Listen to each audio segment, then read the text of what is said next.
नमस्कार, स्वागत है आप सभी का संसद टीवी में। मैं हूं प्रीति सिंह। संसद के बजट सत्र के दूसरे भाग का चौथा दिन है और सत्र के दूसरे भाग के दूसरे हफ्ते की आज से शुरुआत हो रही है। सदन की कार्रवाई शुरू होने से पहले हम हाजिर हैं दोनों सदनों में आज होने वाले कामकाज का पूरा ब्यौरा लेकर हमारे खास कार्यक्रम संसद में आज के साथ। आपको बताएंगे कि दोनों सदनों के एजेंडे में कौन से महत्वपूर्ण कामकाज आज शामिल हैं। ये भी दिखाएंगे कि किन संसदीय समितियों की रिपोर्ट आज रखी जाएगी और प्रश्नकाल के दौरान सांसद कौन कौन से अहम सवाल पूछने वाले हैं। इसके अलावा दोनों सदनों में आज सत्ता पक्ष और विपक्ष की क्या रणनीति रहने वाली है, इस पर भी करेंगे बात। संसद के एजेंडे से जुड़ा हर अपडेट देने के लिए संसद भवन परिसर में मौजूद हैं मेरे दो सहयोगी, हमारे संवाददाता अखिलेश सुमन और मोहम्मद फातेह टीपू। हमें संसद की कार्रवाई से जुड़ा तमाम अपडेट हम तक पहुंचाएंगे। वहीं स्टूडियो में मेरे साथ खास मेहमान जुड़ रहे हैं। मेरे साथ स्टूडियो में मौजूद है महाराष्ट्र से एनसीपी की राज्यसभा सांसद डॉक्टर फौजिया खान। आपका स्वागत है डॉक्टर फौजिया खान। साथ ही उत्तर प्रदेश के बुलंदशहर से बीजेपी के लोकसभा सांसद भोला सिंह। भोला सिंह जी, आपका भी बहुत बहुत स्वागत है हमारे साथ जुड़ने के लिए। और कुछ ही पलों में हमारे साथ वरिष्ठ पत्रकार केवी प्रसाद भी जुड़ेंगे। इनसे हम आज के एजेंडे को लेकर तमाम चर्चा करेंगे, लेकिन एजेंडे पर आगे बढ़ने से पहले एक नजर हेडलाइंस पर डाल लेते हैं। लोकसभा के एजेंडे में वित्तीय कामकाज, सड़क परिवहन और राजमार्ग मंत्रालय के अनुदान मांगों पर चर्चा रहेगी जारी। नागर विमानन मंत्रालय, पत्तन, पोत परिवहन और जलमार्ग मंत्रालय के अनुदान मांगों पर चर्चा और मतदान भी कार्यसूची में शामिल। रेल मंत्रालय के कामकाज पर चर्चा राज्यसभा में रहेगी जारी। रेल को आधुनिक बनाने, यात्रियों को बेहतर सुविधाएं मुहैया कराने और सुरक्षा सुनिश्चित करने जैसे मुद्दों का होगा जिक्र। बीजेडी सांसद प्रसन्न आचार्य ने 16 मार्च को की थी चर्चा की शुरुआत।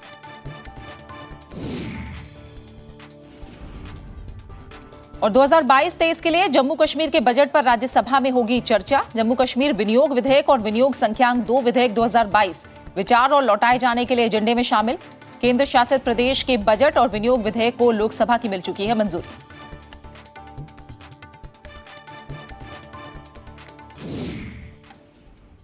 हम राज्यसभा और लोकसभा के आज के एजेंडे पर विस्तार से नजर डालेंगे और अपने मेहमानों से उस पर चर्चा भी करेंगे, लेकिन उससे पहले एक नजर डाल लेते हैं कि दोनों सदनों के बजट सत्र के दूसरे भाग के पहले हफ्ते में क्या कुछ हुआ। आइए जल्दी से रिकैप के जरिए देख लेते हैं। पहले हफ्ते के दौरान लोकसभा से केंद्र शासित प्रदेश जम्मू कश्मीर के लिए वित्त वर्ष 2022-23 के लिए बजट और विनियोग विधेयकों को मंजूरी मिली। लोकसभा ने 2022-23 के लिए रेल मंत्रालय के अनुदान मांगों को चर्चा के बाद मंजूरी दे दी। साथ ही रक्षा मंत्री राजनाथ सिंह ने 9 मार्च 2022 को अनजाने में मिसाइल छोड़े जाने के बारे में और विदेश मंत्री एस जयशंकर ने यूक्रेन की स्थिति के बारे में 15 मार्च को दोनों सदनों में बयान दिया। इसके अलावा राज्यसभा की अगर बात करें तो उत्तर पूर्वी क्षेत्र विकास मंत्रालय और जनजातीय कार्य मंत्रालय के कामकाज पर चर्चा भी हुई। और विस्तार से बात आज के एजेंडे को लेकर। दोनों सदनों की कार्यसूची में अहम कामकाज शामिल हैं और दोनों सदनों की कार्यवाही सुबह 11 बजे शुरू होगी। सबसे पहले एक नजर डालते हैं आज लोकसभा में क्या है खास।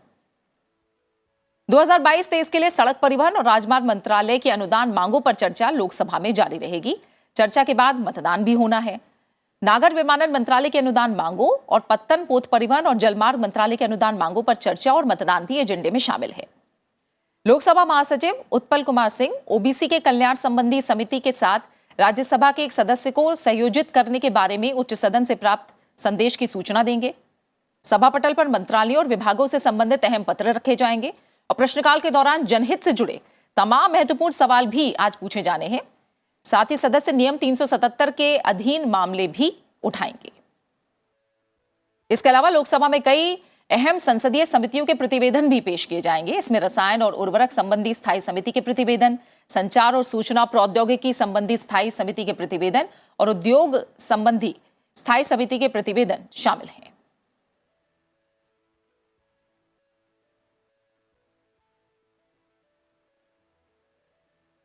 तो तमाम अहम कामकाज है जो आज लोकसभा के एजेंडे में शामिल है। फिलहाल हम सीधा रुख करेंगे संसद भवन परिसर में। मेरे सहयोगी मोहम्मद फातेह टीपू इस समय हमारे साथ जुड़े हुए हैं।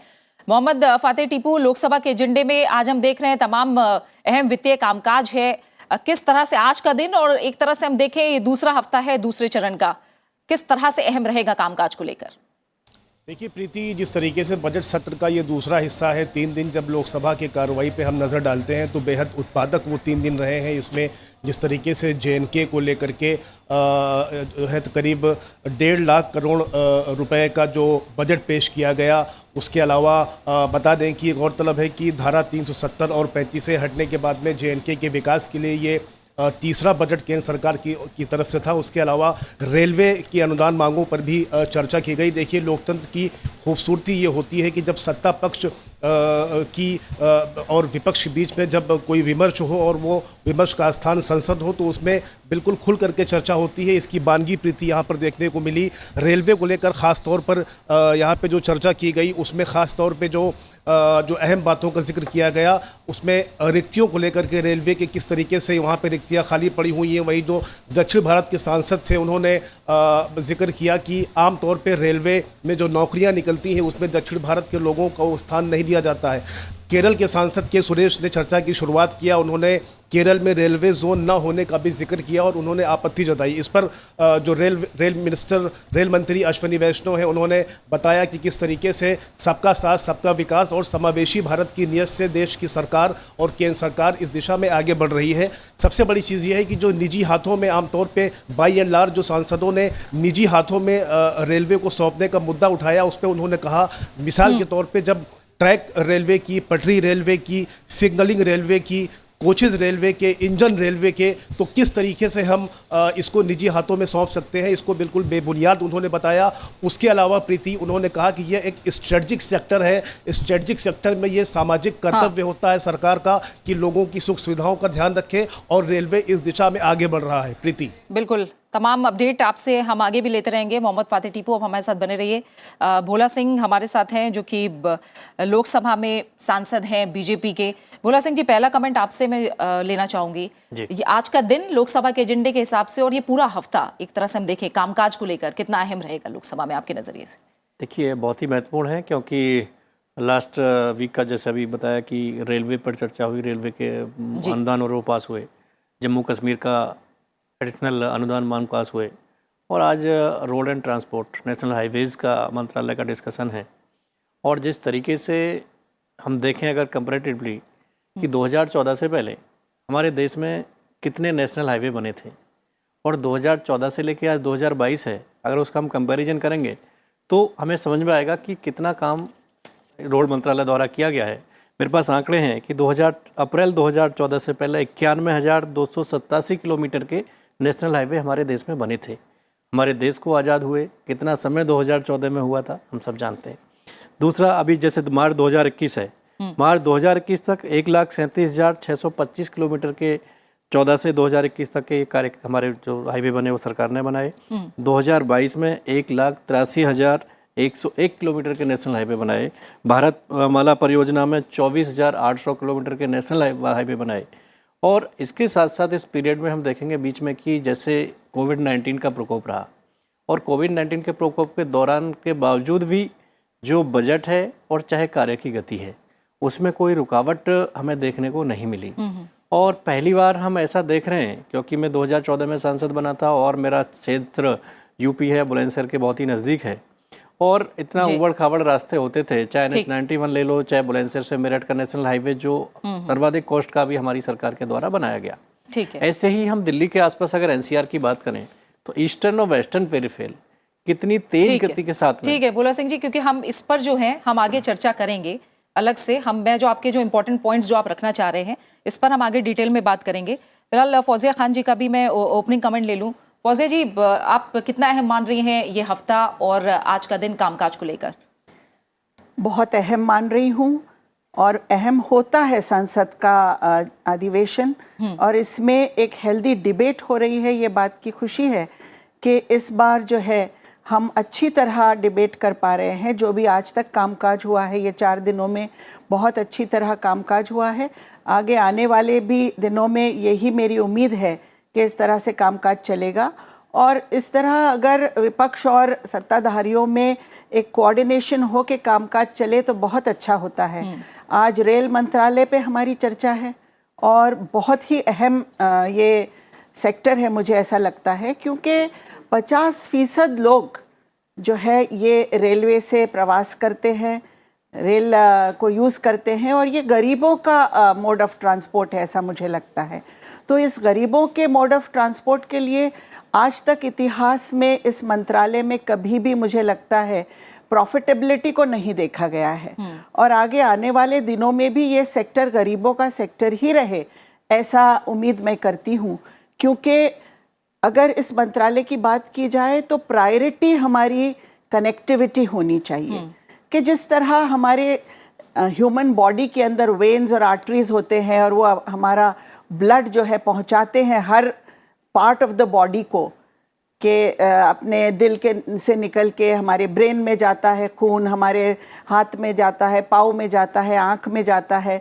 अगर किसी भी जगह हमारी ह्यूमन बॉडी में वो ब्लड नहीं पहुँचे तो वो हिस्सा ख़त्म हो जाता है। तो उसी तरह रेल की कनेक्टिविटी मुझे लगता बहुत अहम है, क्योंकि एक गरीब को, एक आम आदमी को, इंसान को एक जगह से दूसरी जगह तक स्मूथली, कंफर्टेबली अगर जाने को मिले और कम पैसों में।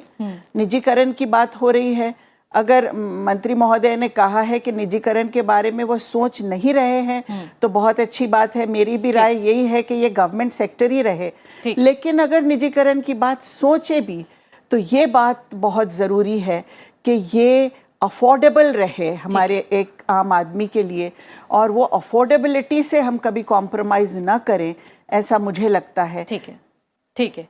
और केवी प्रसाद, वरिष्ठ पत्रकार, वो भी हमारे साथ जुड़ गए हैं। केवी प्रसाद जी, बहुत बहुत स्वागत है आपका, शुक्रिया हमारे साथ जुड़ने के लिए। सबसे पहला कमेंट आपका भी लेना चाहूंगी। 3 दिन हमने देखा, अच्छा खासा कामकाज हुआ है। अब आगे कितनी उम्मीदें बंधी हैं एक उत्पादक सत्र को लेकर बाकी दिनों में? अभी तक जो कार्रवाई हुई है उससे बिल्कुल लग रहा है कि संसद जो है बिल्कुल सुचारू ढंग से चलेगा। और सबसे अहम बात, जैसे संसद महोदया बता रही थी, रेलवे का पर अलग से चर्चा होना बहुत विषय की बात है। एक ज़माना था जब रेलवे के बजट अलग पेश होता था तो रातों रात भर बहस चलती थी, सुबह 4-4 बजे तक सदन में बहस चलती थी, क्योंकि रेल ही ऐसा एक माध्यम था जो हर एक देश में एक कोने से दूसरे कोने को यात्री और जोड़ता है। तो इसलिए बहुत रुचि से सारे सांसद उसमें भाग लेते हैं, और ये पहले से भी देखा गया, करीब 25 साल से तो मैं देख। और जो इसी तरह जो मंत्रालय के जो कामकाज के ऊपर बहस हो रही है, क्योंकि अनुदान मांग जब पेश होती है और संसद के बजट, पिछले कई सालों से ये आलोचना हुई है कि लाखों करोड़ों के बजट बिना बहस के पारित करे जाते हैं। धन पैसा जो है, टैक्स पेयर का पैसा आ रहा है, तो सरकार सुचारू ढंग से जो कार्यक्रम और योजनाओं में पैसा खर्चना चाहती है, सांसद उसमें भाग लेते हैं और अपनी चर्चा रखते हैं, अपनी बात रखते हैं। तो ये बहुत अहम बात है कि इतने करोड़ों रुपए का जब फैसला हो रहा है तो संसद पूरी तरह उस पर बहस है। पहले कमेटी में डिस्कशन हो रहा है, उसके बाद संसद के सामने जो 6-7 मंत्रालयों का अनुदान मांग, जब तक वो कट नहीं होता, गिलेटिन नहीं होता। बिल्कुल बिल्कुल, और इस पर हम आगे और विस्तार से चर्चा करेंगे। लेकिन अब राज्यसभा के एजेंडे के बारे में पहले दर्शकों को बता दें कि आज राज्यसभा यानी उच्च सदन के एजेंडे में क्या कुछ खास रहने वाला है। तो बता दें आपको कि रेल मंत्रालय के कामकाज पर चर्चा राज्यसभा में आज जारी रहेगी। 2022-23 के लिए केंद्र शासित प्रदेश जम्मू कश्मीर के बजट पर राज्यसभा में सामान्य चर्चा भी होनी है। साथ ही जम्मू और कश्मीर विनियोग विधेयक 2022 और जम्मू कश्मीर विनियोग संख्यांक 2 विधेयक 2022 भी विचार और लौटाए जाने के लिए एजेंडे में है। वित्त मंत्री निर्मला सीतारमण विनियोग संख्यांक 2 विधेयक 2022 और विनियोग संख्यांक 3 विधेयक 2022 पर भी विचार और लौटाए जाने का प्रस्ताव करेंगी। सभा पटल पर मंत्रालयों और विभागों से संबंधित अहम पत्र रखे जाएंगे और प्रश्नकाल के दौरान जनहित से जुड़े तमाम महत्वपूर्ण सवाल भी पूछे जाएंगे। इसके अलावा राज्यसभा में भी अहम संसदीय समितियों के प्रतिवेदन आज पेश किए जाने हैं। इनमें उद्योग संबंधी स्थायी समिति के प्रतिवेदन, रसायन और उर्वरक संबंधी स्थायी समिति के प्रतिवेदन, संचार और सूचना प्रौद्योगिकी संबंधी स्थायी समिति के प्रतिवेदन शामिल हैं। अखिलेश सुमन मेरे सहयोगी संसद भवन परिसर से जुड़े हुए हैं। अखिलेश, राज्यसभा और उच्च सदन का आज हम कामकाज देख रहे हैं, तो जाहिर तौर पर रेल मंत्रालय के कामकाज पर जिस तरह से चर्चा होनी है और साथ ही जम्मू कश्मीर के बजट से जुड़ा और एप्रोप्रिएशन बिल जो आज शामिल है, किस तरह से, कितना अहम आज का दिन आप मान रहे हैं राज्यसभा में कामकाज को लेकर? बिल्कुल प्रीति, देखिए जो आप लिखित तौर पे देख रही हैं एजेंडा, उसके अलावा भी राज्यसभा में कई एजेंडा होता है जो लिखित तौर पे पहले नहीं आता, लोगों के बीच में वितरित नहीं किया जाता, और वो सबसे महत्वपूर्ण समय होता है, एक तरीके से कहें कि जो 0 आवर होता है। जैसा कि आप जानते हैं कि 11 बजे से 12 बजे के बीच में राज्यसभा में 0 आवर होती है शून्यकाल, और उसमें भी चूंकि अगर संख्या कम रही शून्यकाल में उठाए जाने वाले मामले, तो उसमें स्पेशल मेंशन भी लिया जा रहा है। इधर के दिनों में देखा जा रहा है कि 0 आवर और स्पेशल मेंशन दोनों एक साथ लिए जा रहे हैं। तो आज जो अभी तक की मुझे जानकारी मिली है कि 7 0 आवर लिए गए हैं, मतलब 7 सांसदों ने 0 आवर के मुद्दे पेश किए हैं जिन पे उन्हें बोलना है, और उसके अलावा 6 स्पेशल मेंशन लिए गए हैं। 10:30 बजे ये लिस्ट फाइनल होती है, तो अभी थोड़ा सा समय है, अगर कोई और सदस्य चाहेंगे तो वो दे सकते हैं, लेकिन अभी तक की जानकारी के अनुसार 0 आवर के 7 और स्पेशल मेंशन के 6 मुद्दे हैं।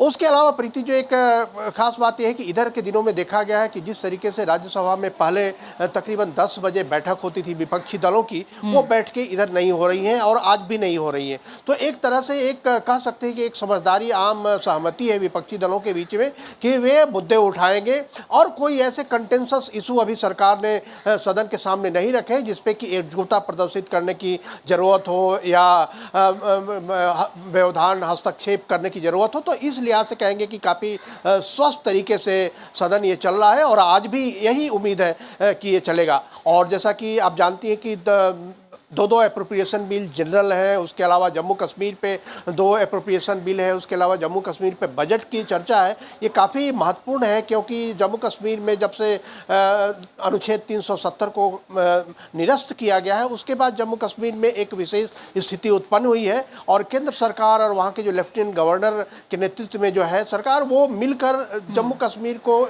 विकास के रास्ते पर लाने का प्रयास कर रही हैं। तो उसमें देखना यह है कि सदस्य किस तरीके से अपनी प्रतिक्रिया व्यक्त करते हैं, किस तरीके से सदस्य सरकार जम्मू कश्मीर में जो सरकार के कामकाज हो रहे हैं उस पर किस तरीके से वो अपना इवैल्यूएशन दे रहे हैं। काफ़ी अहम होगा जम्मू कश्मीर पे आज जो बहस होगी, ये उसी बजट के माध्यम से।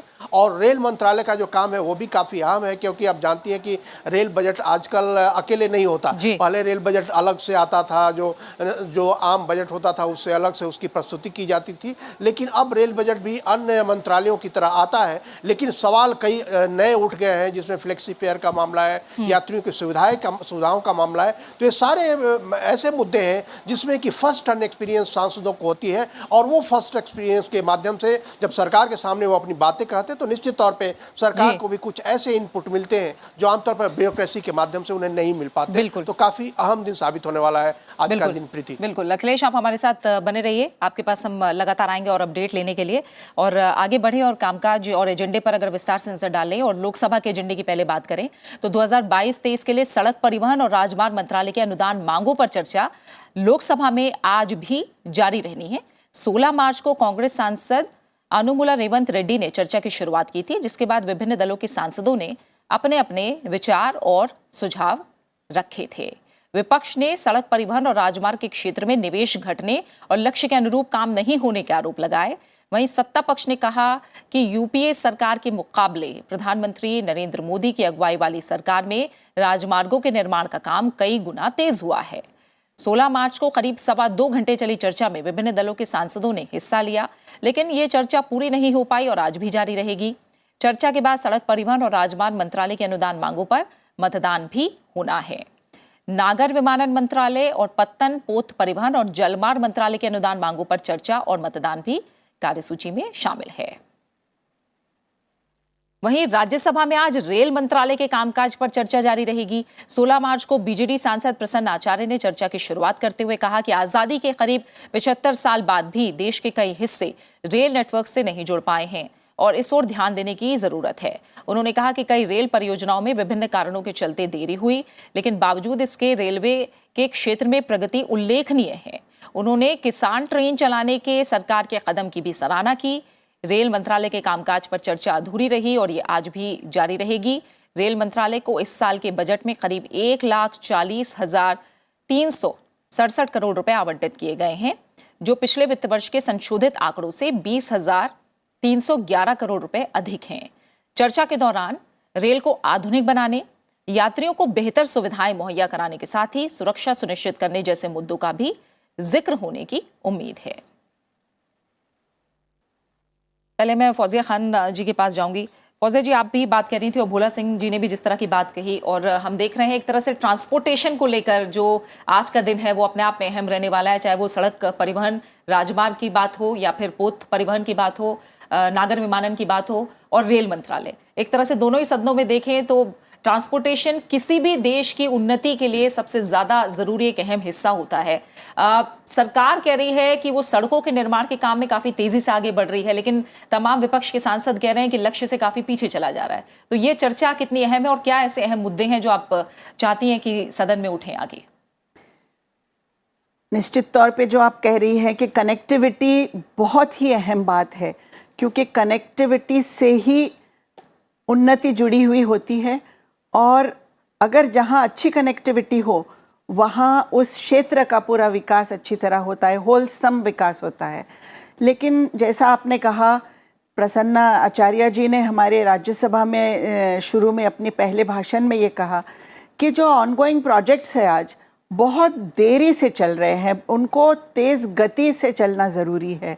उसी तरह रोड्स का भी जो निर्माण है, मैं ये मानती हूँ कि रोड्स बन रहे हैं, बहुत जगह काम शुरू है, लेकिन ऐसे कई जगहों पर कई राज्यों में ये देखा गया है कि ये इनकम्प्लीट कामों की वजह से अधूरे रोड्स पड़े हुए हैं 4-4, 5-5 वर्षों से, और उन पर लगातार एक्सीडेंट्स हो रहे हैं, लोगों की मौतें हो रही हैं, क्योंकि वहाँ जो है उस तरह से जैसे नियम पर चलना चाहिए अधिकारियों ने, वो चलते नहीं हैं, वहाँ बैरिकेड्स नहीं है, वहाँ साइंस नहीं है, और किसी तरह रुकावटें उन कामों में आने की वजह से कई नेशनल हाईवेज, कई दूसरे प्रोजेक्ट्स जो सेंट्रल गवर्नमेंट के भी हैं और अलग अलग राज्यों के भी है, तो ख़ास तौर पे रोड्स पर यह देखा जाता है कि क्वालिटी में कॉम्प्रोमाइज़ किया जा रहा है, और जो कुछ स्पेसिफिकेशंस है, जो उसके मंत्रालय के स्पेसिफिकेशंस होते हैं, मॉर्थ स्पेसिफिकेशंस, उसका उल्लंघन होता है और उन पर कोई एक्शन नहीं होता है। अगर इस तरह से काम चलता रहे तो जनता का पैसा तो खर्च होगा, लेकिन दर्जेदार रास्ते कैसे बनेंगे इस पर भी हमारा ध्यान आकर्षित होना चाहिए। और इसीलिए कि कनेक्टिविटी अगर दर्जेदार न हो और एक साल में अगर हमारे रास्ते ख़राब हो जाएं तो फिर पैसा उस पर बार बार लगेगा।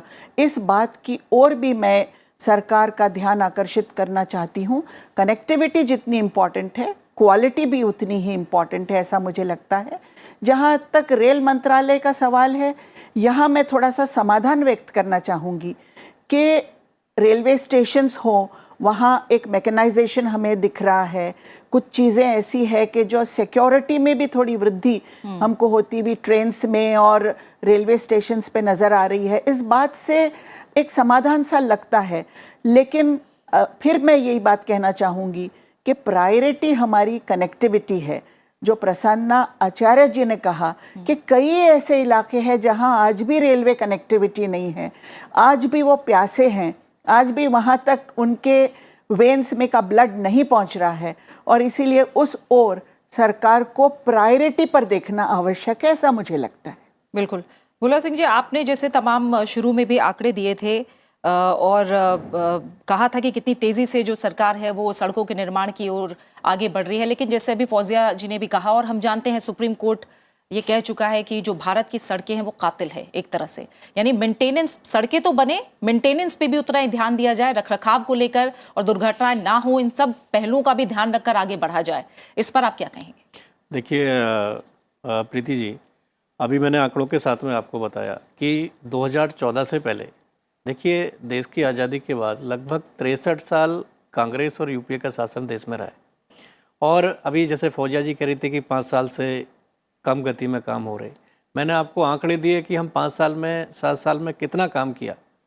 63 साल में जितना काम नहीं हुआ उससे कई गुना अधिक इन 7 सालों में काम भारतीय जनता पार्टी की सरकार में माननीय प्रधानमंत्री मोदी जी के नेतृत्व में और नितिन गडकरी जी के द्वारा किया गया।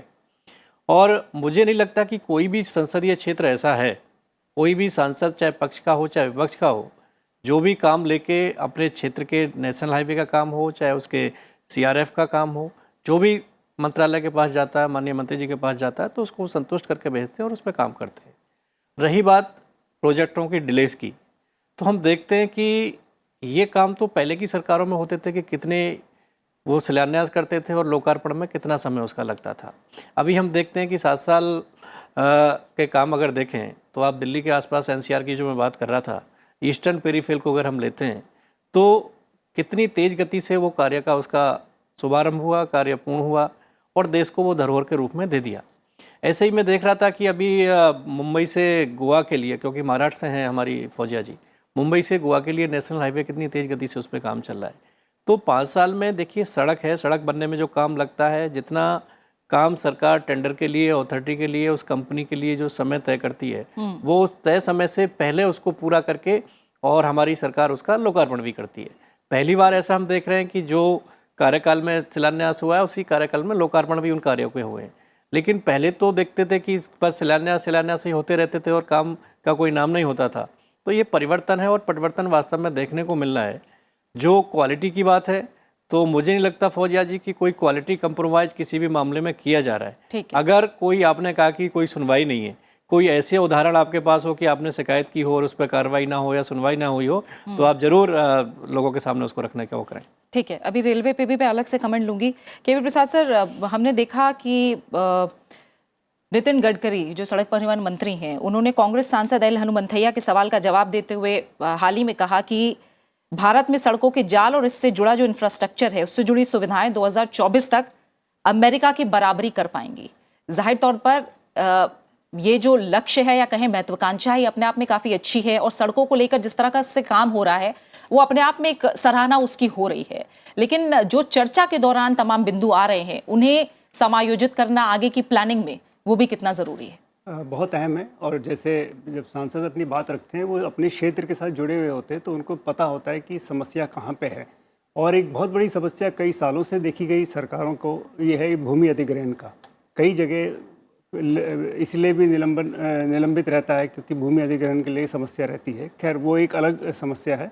उसके अलावा जो क्वालिटी कंस्ट्रक्शन की बात है वो भी पहले से ज़रूर हर चीज़ इम्प्रूव होती है जैसे आप अनुभव करते जाएंगे आप। और जैसे अगर आप देखें अटल जी के टाइम पे शुरू किया था भारत जोड़ो परियोजना, गोल्डन क्वाड्रिलेटरल का उन्होंने परिकल्पना की थी। वो पूरा की उन एक भाषण में उन्होंने यही बात कही थी कि कोई हमारे पास इस तरह की सड़क नहीं है जो कि पश्चिम से उत्तर पूरे कोनों को मिलाए। और तब से लेकर आज तक जो सड़कों की जाल बिछाई जा रही है, हमने देखा है कि जहाँ जहाँ ये सड़कें पहुँची है वहाँ विकास की ज़्यादा तेज़ी हुई है। और ये कई जगह, चाहे दक्षिण के राज्य देखिए, उत्तर के राज्य देखिए, पश्चिम के राज्य, ये काफ़ी तेज़ी से, तीव्र गति से विकास वहाँ पहुँचता है। क्योंकि सुविधा जब होती है सिर्फ यात्रियों के लिए ही नहीं, मालवाहक जो ट्रक वगैरह जो कार्गो ले जाते हैं उनके लिए भी सुविधा बढ़ती जाती है। तो ये बहुत अहम है। और कनेक्टिविटी तो है ही, इंफ्रास्ट्रक्चर जब तक नहीं होगा। और जो आपने बात अमेरिका की, हालांकि जो प्रांत के हिसाब से वो हमारे से ज़्यादा क्षेत्रफल है उनके पास, लेकिन हमारे पास पॉपुलेशन डेंसिटी ज़्यादा है। और ये बहुत ज़रूरी है कि हमारे यहाँ ये तेज़ी से विकास हो, गांव-गांव में पहुँचे हम। जी, और फौजिया जी, इसके बाद अगर रेलवे पे ही स्पेसिफिकली मैं आपसे कमेंट चाहूँ तो सरकार ने जिस तरह से प्राइवेटाइजेशन को लेकर स्थिति अब साफ की है, आप मानते हैं कि ये एक थोड़ी असमंजस की स्थिति थी जो साफ हुई है? और ऐसे कौन से तमाम मुद्दे हैं जो आप चाह रही हैं, क्योंकि आधुनिकीकरण को लेकर सरकार लगातार जोर दे रही है और इस दिशा में हम तमाम प्रयास भी देख रहे हैं, और ऐसे कौन से बिंदु हैं जो आप रेलवे को लेकर खासतौर से चाह रही हैं जो सामने आने चाहिए? रेलवे को लेकर मैं एक ही बात बार बार सोचती हूँ, एक तो कनेक्शन हर जगह पहुँचे, ये प्राधान्य होना चाहिए। और दूसरा, जो आम आदमी है उसको वो अफोर्डेबल होना चाहिए। इसके अलावा हमारे जो फ्रेट चार्जेस है, क्योंकि आज किसानों को, ख़ास तौर पे एग्रीकल्चर प्रोड्यूस में मैं देख रही हूँ कि किसान आज दूसरे मोड ऑफ ट्रांसपोर्ट को प्रेफर कर रहा है क्योंकि फ्रेट चार्जेस जो है रेलवे में वो बढ़े हुए हैं। तो अगर फ्रेट चार्जेस कम होते हैं तो किसान रेलवे इस्तेमाल करना शुरू करेगा जैसे पहले करता था। और आज हमारे सामने रशिया यूक्रेन वॉर के बाद मुझे ऐसा लगता है कि एक्सपोर्ट के कुछ एवेन्यूज़ हमारे पास एग्रीकल्चर प्रोड्यूस के लिए खुल रहे हैं, खुल सकते हैं, जिसका एडवांटेज हमारा देश ले सकता है अगर हमारी नीति उस तरह की हो। तो अगर हमको उस एडवांटेज का फ़ायदा उठाना है तो एक बात इसमें, अगर हम अपने फ्रेट चार्जेस को कम करें और आम किसान का एग्रीकल्चर प्रोड्यूस ज़्यादा से ज़्यादा रेलवे से अगर जाने लगे तो किसान को इसका फ़ायदा होगा और हमारे एग्रीकल्चर प्रोड्यूस को एक्सपोर्ट करने का भी मौका और अच्छी तरह मिल सकता है। ऐसा मुझे लगता है कि एक नया एवेन्यू हमारे सामने ओपन हो रहा है। ठीक है, और क्योंकि फौजिया जी आपको जाना भी है मीटिंग में भाग लेने के लिए, इसलिए कमेंट आपसे मैं जम्मू कश्मीर के बजट को लेकर, इससे जुड़े अप्रोप्रिएशन बिल जो हैं उस पर भी चाहूँगी, क्योंकि ये एक तरह से मैं देखूँ केंद्र शासित प्रदेश बनने के बाद तीसरा बजट है, इस पर आपकी राय? कश्मीर के बजट के, जम्मू कश्मीर के बजट के बारे में मैं इतना ही कहूँगी कि मेरी उम्मीद ये है कि जो हमारे अटल बिहारी वाजपेयी जी ने जो बात कही थी कि कश्मीरियत, जमहूरियत, और इस तरह से अगर हम इसको प्राधान्य देके चलते हैं तो पहला प्राधान्य हमारा ये होना चाहिए कि आज के बाद पार्लियामेंट के अंदर कश्मीर का बजट डिस्कस न हो, बल्कि कश्मीर में ही, जम्मू कश्मीर के यूनियन टेरिटरी में ही उनके अपने असेंबली में ये बजट डिस्कस हो। ये सबसे ज़्यादा सरल रास्ता जमहूरियत और कश्मीरियत की तरफ जाएगा, ऐसा मुझे लगता है। और यही हमारा प्राधान्य होना चाहिए कि एक अच्छी इलेक्टेड गवर्नमेंट हमको कश्मीर में अपना बजट डिस्कस करते हुए भविष्य में दिखे। आज तो हम पार्लियामेंट में उसकी बात कर रहे हैं, जो भी है, लगता है कि आज भी जो कश्मीरियों की उम्मीदें हैं बजट को लेकर, बहुत लोगों ने ये प्रकट किया है कि अनएम्प्लॉयमेंट के बारे में कोई पैकेज नहीं है, उनके जो हाउसिंग है वो कंप्लीट नहीं हुई है, जो बजट दिया गया है वो भी डिफिसिट पूरा करने में ज़्यादा जा रहा है। तो एक अच्छा पैकेज कश्मीरियों को जो एक्सपेक्टेशन था, वो उम्मीद उनको पूरी नहीं होती हुई नजर आ रही है, ऐसा मुझे लगता है। ठीक है, भोला सिंह जी, इस पर आप क्या जवाब देंगे? जो बातें फौजिया जी ने कही हैं कि जम्मू कश्मीर में ही आगे वहाँ बजट पर चर्चा हो, और जो डेफिसिट को लेकर उन्होंने बात कही है कि उसको पूरा करने के लिए बजट ज़्यादा दिख रहा है, इस पर आपकी राय? देखिए, बिल्कुल प्रीति जी, जिस तरीके से, सबसे पहले मैं धन्यवाद करूंगा अपने देश के यशस्वी प्रधानमंत्री आदरणीय मोदी जी को, कि जिन्होंने जम्मू कश्मीर से धारा 370 और 35 से हटाने का विचार किया, और जो बाबा साहब अम्बेडकर जी का अधूरा सपना था कि देश के गरीबों को उनका अधिकार मिलना चाहिए, उनका सम्मान मिलना चाहिए और उनके विकास के रास्ते खुलने चाहिए। उसके बावजूद बाद हम देख रहे हैं कि किस तरीके से देश में, जम्मू कश्मीर में जो लोगों को मिलने वाली सुविधाएं थीं, चाहे वो राशन कार्ड हो, चाहे पेंशन हो, चाहे शौचालय हो, चाहे आवास हो, चाहे उनको शिक्षा के संस्थान हो, और चाहे यूनिवर्सिटीज़ हो, उनका डेवलपमेंट भारत सरकार के द्वारा किया जा रहा है। एक बात मैं ज़रूर कहूँगा, जो फौजिया जी की चिंता थी कि जम्मू कश्मीर में ही उसका बजट पेश होना चाहिए। देखिए, इससे पहले जो सरकारें थीं, धारा 370 हटने से पहले जो केंद्र का पैकेज जम्मू कश्मीर को जाता रहा, उसका कितना दुरुपयोग किया वो पूरे देश के सामने है। अगर उन्होंने उसका पैकेज का उपयोग किया होता तो शायद आज इतना फंड या इतने विकास कार्यों की आवश्यकता, चिंता केंद्र सरकार को नहीं करनी पड़ रही होती। लेकिन वास्तव में जो दलितों का अधिकार है, गरीबों का अधिकार है, किसानों का अधिकार है, वो पहली बार उनको मिल रहा है। और जिस तरीके से परसिमन आया है, उस परसिमन में देश के आज़ादी के पहली बार दलितों को, पिछड़ों को अधिकार मिला लोकसभा और विधानसभा लड़ने का, उनके सदन में जाने का। ठीक है, तो ये बहुत ही सराहनीय है। और विकास की गति से अगर हम देखें तो जितने इन 3 सालों में परिवर्तन हुआ है जम्मू कश्मीर में, वो वास्तव में ही सराहनीय है।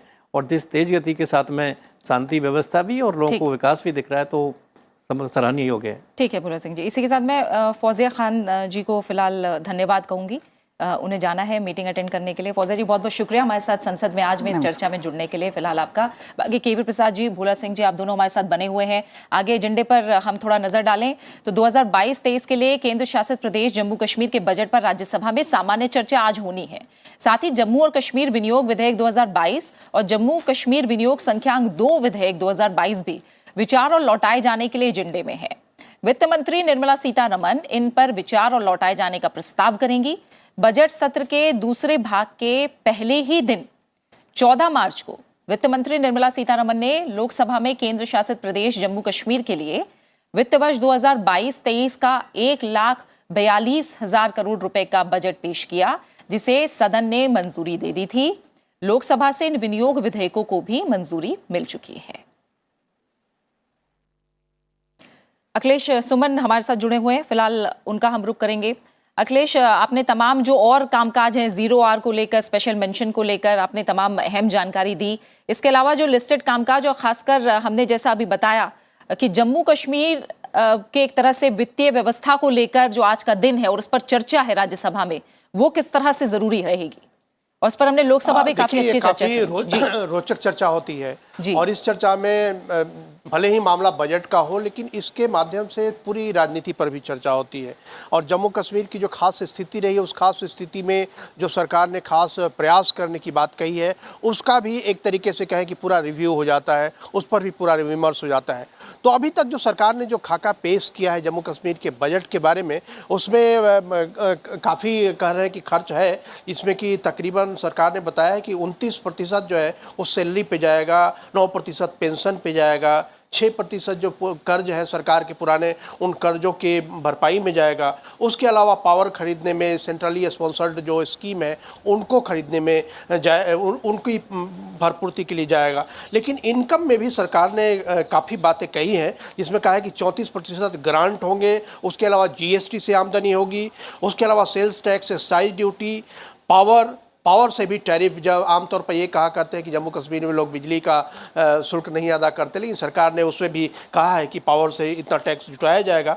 उसके अलावा जो एक और महत्वपूर्ण बात है कि तकरीबन 3000 करोड़ रुपए प्रीति जो है कि एसेट मोनेटाइजेशन से, मतलब कि सरकार जिन परिसंपत्तियों को बाजार को देना चाहती है, उससे जो आमदनी होगी उसके माध्यम से भी 3000 करोड़ रुपये जम्मू कश्मीर सरकार को दिया जाएगा। तो एक कहे कि सरकार ने तकरीबन देश के पूरी अर्थव्यवस्था के साथ जम्मू कश्मीर को कैसे जोड़ा जाए, इसी की बात सरकार लगातार कर रही थी।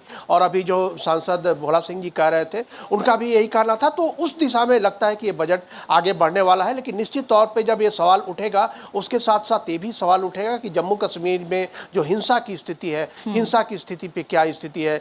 विपक्ष के सांसद इस बात को सवाल उठाएंगे, मैं कई विपक्षी सांसदों से बात कर रहा था। उसके अलावा भी आतंकवाद की क्या स्थिति है जम्मू कश्मीर में, अभी उस पर भी सवाल उठेंगे। और सबसे एक और अहम बातें उठेंगी कि जी जिस तरीके से अभी जो कश्मीरी पंडितों का मामला उठा है, कश्मीरी पंडितों को लेकर एक फिल्म भी दिखाई जा रही है। तो जम्मू कश्मीर पे जो आज बहस होगी, उसमें इस बात की उम्मीद की जा रही है, या इस बात के बारे में भी बताया जा रहा है कि कुछ सांसद इस सवाल को भी उठाएंगे। तो कह सकते हैं कि जम्मू कश्मीर पे आज एक बहुत ही सारगर्भित चर्चा होगी, जिसमें कि राजनीति से लेकर अर्थव्यवस्था से लेकर और जम्मू कश्मीर की पूरी जो कह सकते हैं कि मामला जो फेडरलिज्म का है, वो सारे मामले आएंगे। और कह सकते हैं कि काफ़ी एक रोचक चर्चा होगी हम सबके लिए। प्रीति, बिल्कुल अखिलेश, हम हमारे साथ बने रहिए। भोला सिंह जी, आगे भी मैं आपका कमेंट चाहूंगी, क्योंकि ये इस पर जब चर्चा हुई लोकसभा में भी ये बात उठी कि सरकार की इकोनॉमिक पॉलिसी जम्मू कश्मीर को लेकर फिलहाल क्या है, तो इस पॉलिसी को लेकर फिलहाल आपकी राय? देखिए, सरकार ने जिस तरीके से जो वहाँ के नागरिकों को मिलने वाली सुविधाएं, चाहे वो आवास हो, चाहे शौचालय हो, चाहे उनका राशन की व्यवस्था हो, चाहे उज्ज्वला योजना का वो हो, और चाहे इलाज के लिए आयुष्मान भारत कार्ड हो, सबसे पहले तो उन लाभार्थियों को वो काम देने का काम सरकार ने शुरू किया है। दूसरा, वहाँ के युवाओं को शिक्षा मिले, शिक्षित हों, तो वहाँ विश्वविद्यालय और यूनिवर्सिटी का बनाने का काम शुरू किया। तीसरा, कनेक्टिविटी वहाँ की, चाहे वो नेशनल हाईवे के द्वारा हो, चाहे रेलवेज़ के द्वारा हो, और चाहे वहाँ पे फ्लाइट पहुँचाने का वो हो, तो उस कनेक्टिविटी पे सरकार ने काम किया है। और सबसे बड़ी बात, जो कानून व्यवस्था वहाँ की थी, जिस तरीके से लोग कहते थे कि जब कश्मीर से धारा 370 हटेगी तो खून की नदियाँ पूरे देश में बहेंगी, लेकिन मैंने देखा और आपने भी देखा, पूरे देश ने देखा कि इतने लगभग 3 साल हो गए और अभी तक एक कहीं बूंद का खून की बूंद कहीं गिरने की कंप्लेंट हम लोगों को नहीं मिली है। तो ये सुशासन भी है और वहाँ का विकास भी, और वहाँ के लोगों को अधिकार भी है। जिस तरीके से एक देश एक विधान एक संविधान का नारा बाबा साहब अम्बेडकर जी ने दिया, और उन्होंने असहमति भी जताई उस समय कि कश्मीर में धारा 370 नहीं लगनी चाहिए, कश्मीर हमारे देश का बहुत ही महत्वपूर्ण अंग है, उसको अपने देश में ही रहना चाहिए। लेकिन उस समय की सरकारों ने उनकी नहीं सुनी, लेकिन वो सपना साकार करने का काम भी हमारी सरकार ने पूरा किया है। और वहाँ के नागरिकों को, खासकर जो इतने लंबे समय से वहाँ पर रह रहे थे, और जिस तरीके से हम बात कर रहे हैं कि अभी एक मूवी भी आई है, जिस तरीके से शोषण वहाँ के कश्मीरी पंडितों पर किया गया, वहाँ के दलितों पर किया गया, अत्याचार उन पर किया गया, जिस तरीके से युवाओं के हाथ में पेन देने की बजाय, शिक्षित करने की बजाय उनको पत्थर दिए गए, पत्थर करने के लिए, उनको उकसाने के लिए आतंकवाद की तरफ उनको ले जाया गया, तो उनका मानसिक रूप से भी परिवर्तन हुआ है। और वो अब जैसे आपने देखा कि जैसे ही धारा 370 हटी तो बहुत सारे युवा अपना आगे कि हम फोर्स में भर्ती होना चाहते हैं। ठीक है, तो इस तरीके का परिवर्तन हमें जम्मू कश्मीर में देखने को मिला और विकास भी देखने को मिला ठीक है।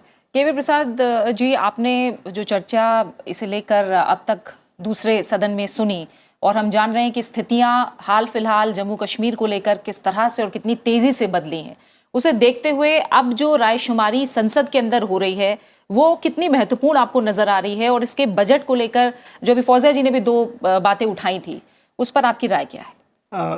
देखिए, तो बिल्कुल संवैधानिक नेसेसिटी है, क्योंकि वहाँ पे इस वक्त कोई असेंबली नहीं है और केंद्र का शासन चल रहा है, तो निश्चित तौर पे सांसद में ही ये बहस हो सकती है और ये हो रही है। और आज अगर वित्त मंत्री जब पेश करेंगे और वापस करेंगी बिल, वापस करने की जो होगा, तो बहस के दौरान कई मुद्दे लोग सांसद अपनी अपनी बात, जैसे फौजिया जी ने अपनी बात रखी कि किन बिंदुओं पे वो लोग बात करना चाहेंगे।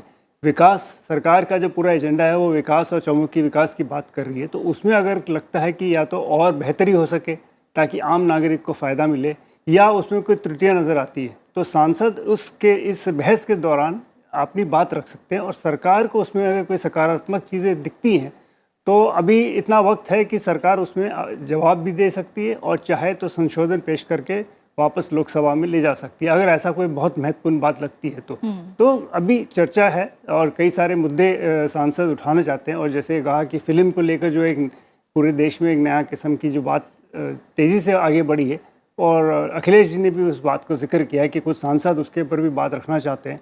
और मेरे ख्याल से एक चीज़ जो शुरू से कई लोग मांग कर रहे हैं कि वहाँ पे स्थिति बहाल हो, ताकि चुनाव हो और परिसीमन का काम जल्द से जल्द पूरा हो जाए, ताकि असेंबली या जो भी वहाँ का जो विधायिकी का तरीका आगे निकले। ठीक है। और इसी के साथ केवी प्रसाद सर, आपका और भोला सिंह जी, आप दोनों मेहमानों का फिलहाल बहुत बहुत शुक्रिया। आप हमारे साथ संसद में आज में जुड़े और इस चर्चा में शामिल हुए, आप दोनों का फिलहाल बहुत बहुत शुक्रिया। और अब हम प्रश्नकाल को लेकर बात करते हैं और सबसे पहले बात लोकसभा में प्रश्नकाल की करेंगे। लोकसभा में आज प्रश्नकाल के दौरान संस्कृति, शिक्षा, पर्यावरण, वन और जलवायु परिवर्तन, वित्त, श्रम और रोजगार, कौशल विकास और उद्यमिता और जनजातीय कार्य मंत्रालय से जुड़े तमाम प्रश्न पूछे जाएंगे। सांसद एम सेल्वराज श्रम और रोजगार मंत्रालय से कार्यस्थल पर महिलाओं के उत्पीड़न से संबंधित प्रश्न पूछेंगे।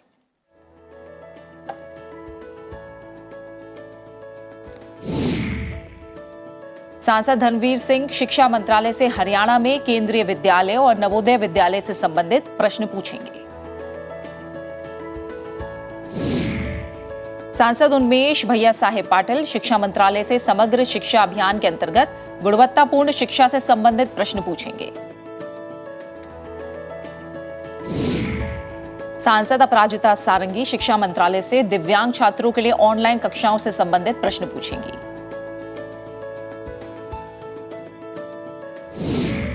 सांसद नबा हीरा कुमार सरनिया जनजातीय कार्य मंत्रालय से जनजातीय विकास के लिए धनराशि के आवंटन से संबंधित प्रश्न पूछेंगे।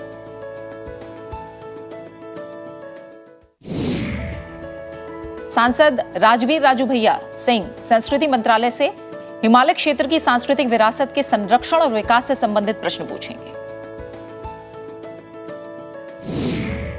सांसद कृपाल बालाजी तोमाने श्रम और रोजगार मंत्रालय से कर्मचारी राज्य बीमा निगम के अस्पताल और औषधालय से संबंधित प्रश्न पूछेंगे।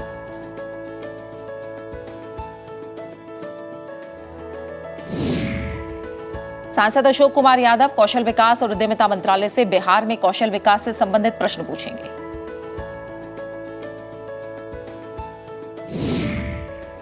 सांसद सुनीता दुग्गल पर्यावरण, वन और जलवायु परिवर्तन मंत्रालय से बढ़ते वायु प्रदूषण से संबंधित प्रश्न पूछेंगी। सांसद सत्यदेव पचौरी शिक्षा मंत्रालय से प्रधानमंत्री पोषण योजना से संबंधित प्रश्न पूछेंगे।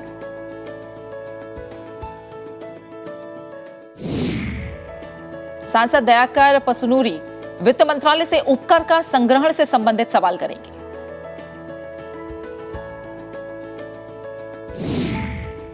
सांसद फैसल पीपी मोहम्मद पर्यावरण, वन और जलवायु परिवर्तन मंत्रालय से केन बेतवा लिंक परियोजना के प्रभाव से संबंधित सवाल करेंगे।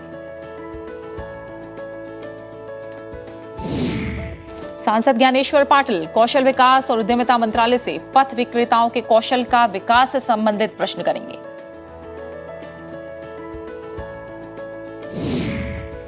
सांसद विंसेंट एच पाला पर्यावरण, वन और जलवायु परिवर्तन मंत्रालय से मेघालय में पवित्र उपवन से संबंधित प्रश्न पूछेंगे।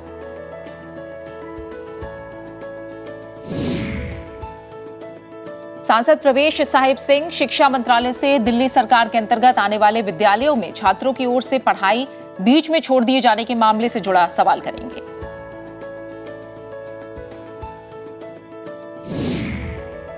सांसद राजमोहन उन्नीथन शिक्षा मंत्रालय से यूजीसी नेट परीक्षा के परिणाम से संबंधित प्रश्न पूछेंगे।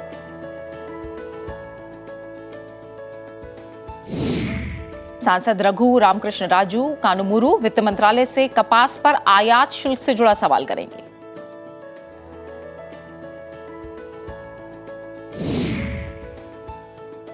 सांसद डॉक्टर प्रोफेसर किरीट प्रेमजी भाई सोलंकी पर्यावरण, वन और जलवायु परिवर्तन मंत्रालय से विकास परियोजनाओं के लिए पेड़ों की कटाई से संबंधित प्रश्न पूछेंगे।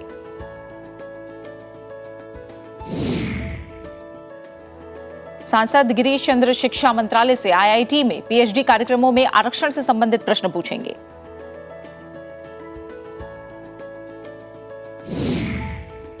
सांसद रमेश चंद्र माझी जनजातीय कार्य मंत्रालय से जनजातीय विकास संबंधी प्रस्ताव से संबंधित प्रश्न पूछेंगे।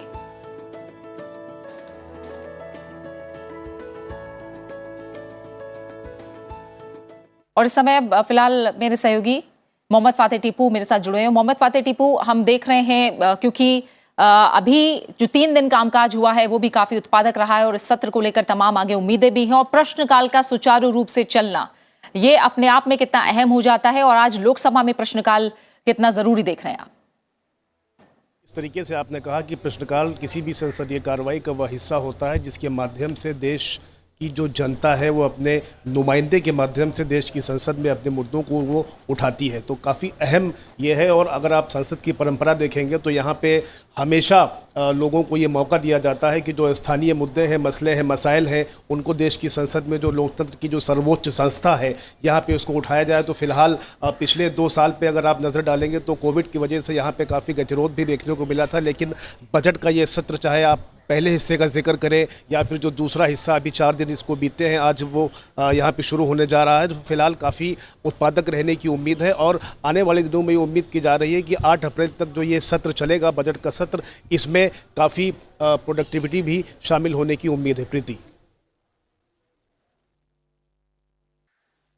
स्पेशल मेंशन को लेकर तो बताया, प्रश्नकाल को लेकर आज राज्यसभा में कितना अहम कामकाज और इतना कितने अहम प्रश्न आप देख रहे हैं? क्योंकि हमने देखा कि मंत्रियों का जो जवाब होता है प्रश्नकाल के दौरान उसमें कई बार बहुत अहम जानकारी निकल कर आती है और क्योंकि ट्रांसपोर्टेशन और हम आज जो रेल मंत्रालय है, सड़क परिवहन है, पोत परिवहन है, उससे जुड़ी भी बात कर रहे हैं, तो हम जानते हैं कि जो मंत्री हैं, चाहे वो नितिन गडकरी की हम बात करें या ज्योतिरादित्य सिंधिया की बात करें, अपने मंत्रालय से जुड़े सवाल के जवाब के दौरान उन्होंने कई अहम जानकारियां भी दी हैं।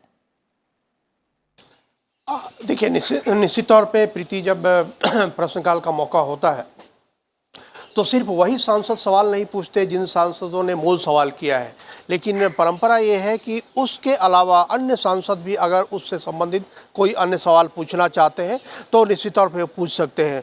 तो जैसे देखते हैं कि प्रश्नकाल के दौरान अगर एक सवाल पूछा गया तो उस पर तकरीबन 4-5 सांसद तो निश्चित तौर पर सवाल पूछते हैं, जिन्हें पूरक प्रश्न पूछा कहा जाता है, और जिन सांसद ने मूल सवाल किया है उनको 2 सप्लीमेंट्री पूछने का अधिकार और दिया जाता है। तो एक तरीके से कहें कि एक लघु अवधि का एक डिस्कशन हो जाता है और उस मंत्रालय, उस सवाल के इर्द गिर्द जो कई मुद्दे होते हैं, यहाँ तक कि सांसद अपने राज्य से संबंधित भी जो मुद्दे होते हैं वे भी उसके दौरान पूछते हैं। तो ये काफ़ी एक कहे कि सार्वगर्भित ये चर्चा के रूप में परिवर्तित हो जाती है और भले ही लक्ष्य हो कि हाँ 15 सवाल हम ले सकते हैं, लेकिन कई बार 5 सवाल, 8 सवाल, 10 सवालों पर भी ये प्रश्नकाल समाप्त हो जाता है क्योंकि कई सांसद उसमें रुचि लेने लगते हैं। तो ये बहुत महत्वपूर्ण होता है समय, खास तौर पे विपक्षी सांसदों के लिए और उन लोगों के लिए भी जो देश में जो स्थिति है उस स्थिति के बारे में जानकारी रखना चाहते हैं, रिसर्चर के लोगों के लिए, क्योंकि ये इसमें जो आंकड़े दिए जाते हैं वो फर्स्ट हैंड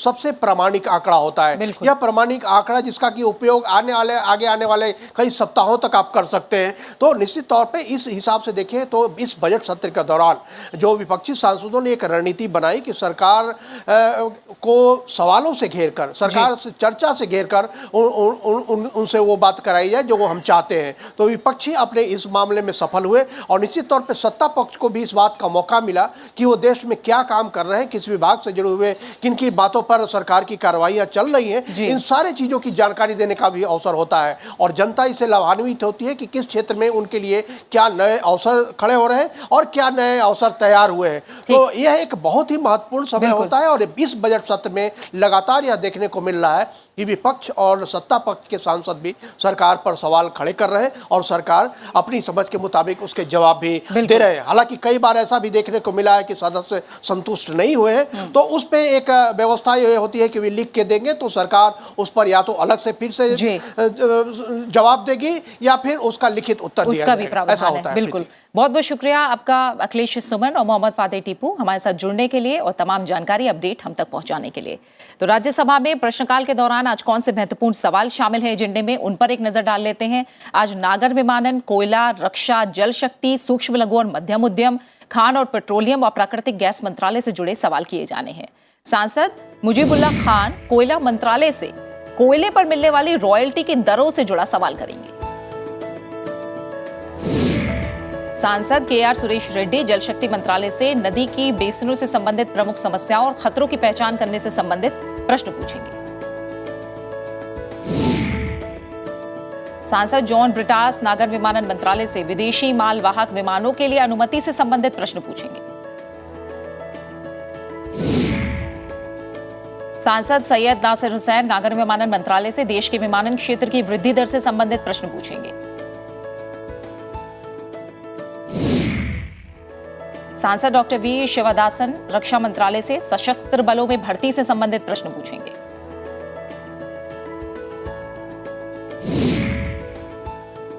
सांसद प्रियंका चतुर्वेदी पेट्रोलियम और प्राकृतिक गैस मंत्रालय से यूक्रेन और रूस युद्ध का प्राकृतिक गैस और कच्चे तेल के आयात पर प्रभाव से जुड़ा सवाल करेंगे।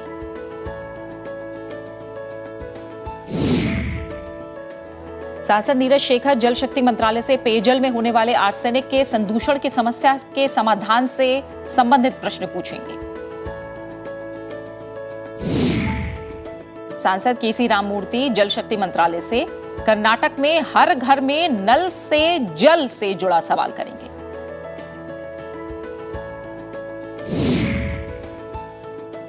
सांसद इरड कडाडी जल शक्ति मंत्रालय से कर्नाटक में जल जीवन मिशन के कार्यान्वयन से संबंधित प्रश्न पूछेंगे। सांसद डॉक्टर सीएम रमेश नागर विमानन मंत्रालय से आंध्र प्रदेश स्थित कडप्पा विमानपत्तन की स्थिति से संबंधित प्रश्न पूछेंगे। सांसद रजनी अशोक राव पाटिल नागर विमानन मंत्रालय से हवाई पट्टियों के विकास के नए प्रस्तावों से संबंधित प्रश्न पूछेंगे। सांसद राकेश सिन्हा खान मंत्रालय से खनिजों के उत्पादन से संबंधित प्रश्न पूछेंगे। सांसद विवेक के तनखा नागर विमानन मंत्रालय से छत्तीसगढ़ में विमानपत्तनों के विकास से संबंधित प्रश्न पूछेंगे।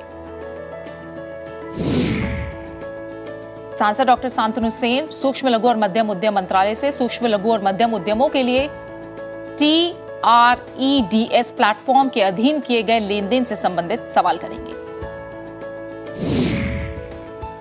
सांसद दिग्विजय सिंह पेट्रोलियम और प्राकृतिक गैस मंत्रालय से मध्य प्रदेश मंच IOCL और गेल के लिए भूमिका अर्जन से जुड़ा सवाल करेंगे।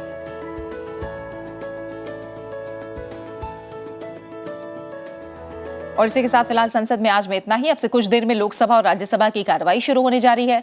संसद टीवी लोकसभा पर लोकसभा और संसद टीवी राज्यसभा पर आप राज्यसभा की कार्रवाई का सीधा प्रसारण देख सकते हैं। आप बने रहिए संसद टीवी के साथ। नमस्कार।